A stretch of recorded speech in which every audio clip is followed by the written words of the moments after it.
Hello guys, TKG's here for your comfortable LostArk life. Today, I'd like to talk about something a little different. In other words, I want to say something more personal today.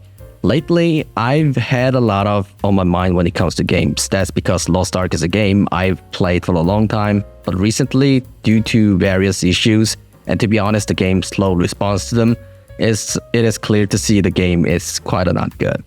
So in this video, I want to look back at why LostArk ended up like this and also talk a bit about my personal thought moving forward. First, I want to share my personal thought on why LostArk, the game I'm currently enjoying, has changed so much. Honestly, Season 2 of LostArk wasn't perfect either. The real issue is that Season 3 brought even more problems, with many of the flaws from previous seasons simply carrying over. To be honest, not only did Season 2's issues persist, but Season 3 also introduced new problems on top of that. Especially in Korea, many people had the impression that LostArk could be enjoyed without major investment, that it was closer to free-to-play rather than pay-to-win. Though it's hard to say exactly why that image took hold. However, in reality, neither Season 2 nor Season 3 were truly inexpensive to play, at least not in a way people hoped. The main difference, I think, was the previous director Gold River's ability to communicate with the community. It is true that building the optimal character setup requires a huge investment, and even just playing casually, building a basic foundation, still costs quite a bit. As I've always said, all of LostArk's progression factors are randomized, and to create any sort of differentiations, you have to pour in endlessly amount of time and money. Even if you are not aiming for a high-end build, assembling a roster of 6 old characters capable of farming gold in mid-level raids takes a significant amount of time and investment. Furthermore, just like in Season 2, even if you manage to equip all these elements, there are still invisible barriers to overcome. To fully enjoy the main content, raids, you need even more factors. Things like acquiring gems, cars, or higher grade engravings add additional hurdles. So you have to overcome these obstacles before you can really enjoy the game. The biggest problem here is the amount of time and money invested. Why this is an issue? Whenever they consider starting something new, they cannot ignore the potential losses for all the time and money that player already poured in. In other words, the game needs to create a world where players can reset everything they've built without suffering any losses. And honestly, achieving that is extremely difficult. So when Season 3 was first announced, I was both surprised and worried. There were so many factors to consider. The real problem was how the game proceeded after introducing this new season.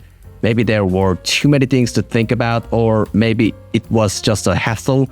But surprisingly, instead of complete reset, Season 3 began by inheriting Season 2. I think this was a choice made with a lot of consideration for potential losses, and I can understand that. However, the unfair random progression factors and foundational requirements from Season 2 weren't addressed at all. And Season 3 opened its doors without improvements. At the same time, so many new features were added all at once that, ironically, players' burden doubled. Because of these serious issues, players become even more obsessed with avoiding losses. On top of that, the supply and demand for new Season 3 contents were completely mismatched. Demand skyrocketed, but supply was minimal, causing the market price to collapse. For example, Tier 4 contents became extremely expensive, even though gem prices have stabilized somewhat. Level 10 gems were selling for several million gold, and relic engraving books were often priced over tens of thousands of gold, making things even tougher for players. The game's direction kept fluctuating, adding to the confusion. They couldn't decisively remove old elements, couldn't showcase the strength of the new contents, and failed to highlight the unique aspects of Season 3. Later, the community began to say that staying at 1640, the entry point of Season 3, was actually more lucrative, so even more players started to avoid progressing further into Season 3. Plus, they didn't manage to take better care of the high-end players, and low-level players needed their Season 2 foundation just to enjoy Season 3 contents, so the game structure became even more unfair. In the end, it created a situation where no one was truly happy. I ended up talking for quite a while, but honestly, from the very beginning up to now, it feels like Season 3 has been a failure. The player base have noticeably shrunk.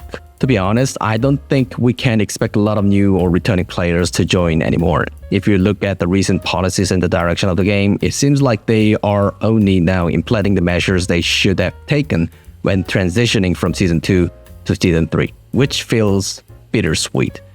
Honestly, I never thought I'd say this while playing the game, but with the population dropping so sharply due to economic factors, the foundation that supported this in-game economy has vanished. You can see this just by looking at how gold price has reverted to what they were in May, even without personally experiencing it like I have. And as anyone who plays the games knows, for those of us actually playing, even something as simple as finding party for weekly tasks on alt characters aside from your main has become a challenge. Overall, it's just really disappointing. On top of that, the kind of communications where it felt like the developers understood the players had disappeared as well. So once again, I have to say, I am truly disappointed by everything, or maybe I'm starting to lose my passion for the game. Since talking about the LostArk's issues could go on forever, I want to take a moment to share a bit of my own story this time. Actually, it is more about the direction I want to take this channel moving forward, rather than just my personal experience. I'd like to talk about that for a bit. When I first created this gaming channels, my main goal was to introduce Korean games like LostArk and share Korean community reaction and perspectives. Among those, LostArk was truly a standout game with great content. Honestly, I still have lingering feelings for LostArk, which is why, perhaps stubbornly, I plan to keep bringing you news and updates, even after December, or whenever the information comes out. But now I also want to show and share the games I'm currently enjoying. My taste tended to be a bit niche. While I do enjoy MMORPGs, I'm even more drawn to subculture games, so I'm planning to introduce and upload gameplay videos of these type of games more often. As for LostArk related contents, I will decide whether to continue after checking out the long winter events happening on December 7th. So, going forward, I'll be shifting the channel to feature the wider variety of Korean subculture games and as well as other games I enjoy. I'll also try to upload trailers, intros, cinematics, and various type of videos that I love, making the channel more diverse and interesting. Of course, rather than focusing solely on subculture games, I'll make sure to introduce a wider range of Korean games and various Steam games that I enjoy. Well, anyway, I wrap up today's videos here. Thank you so much for watching. I hope you all have a wonderful weekend.